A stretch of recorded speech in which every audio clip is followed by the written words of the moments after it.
ரஜினிகாந்த் ஒரு காவிய பயணம். எல்லா கதைகளுக்கும் ஒரு தொடக்கம் உண்டு. இது பெங்களூருவின் வீதிகளில் தொடங்குகிறது.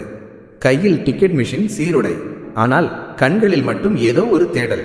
பேருந்து நடத்துனர் சிவாஜி ராவ் கெய்க்வாட் இன் புன்னகையில் அன்று யாரும் அந்த சூப்பர் ஸ்டாரை கண்டிருக்கவில்லை.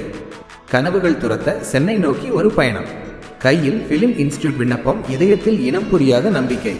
நூற்றுக்கணக்கான மாணவர்களுக்கு நடுவே அந்த ஒற்றை இளைஞனின் ஆழமான பார்வை ஒரு புதிய சரித்திரத்திற்கு அச்சாரமிட்டது.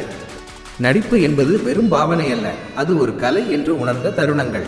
அந்த இடைவேளைகளில் தற்செயலாக உருவானதுதான் அந்த சிகரெட் ஸ்டைல். அது வெறும் மேனரிசம் அல்ல, ஒரு சகாப்தத்தின் அடையாளம்.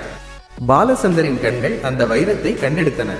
சிவாஜி ராவ் என்ற பெயர் மறைந்து ரஜினிகாந்த் என்ற சூரியன் உதித்தது. அபூர்வ ராகங்கள் படத்தின் அந்த சிறிய கதவு திறந்தபோது இந்திய சினிமாவின் ஒரு பெரிய கதவும் அவருக்காக திறந்து கொண்டது. ஆரம்பத்தில் வில்லனாக மிரட்டினார்.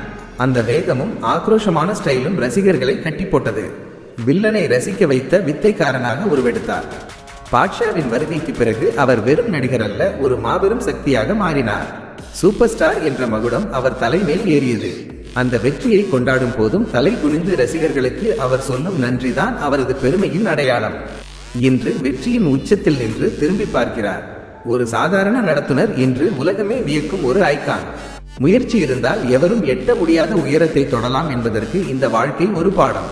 இது ரஜினிகாந்தின் கதை மட்டுமல்ல, நம்பிக்கையின் கதை.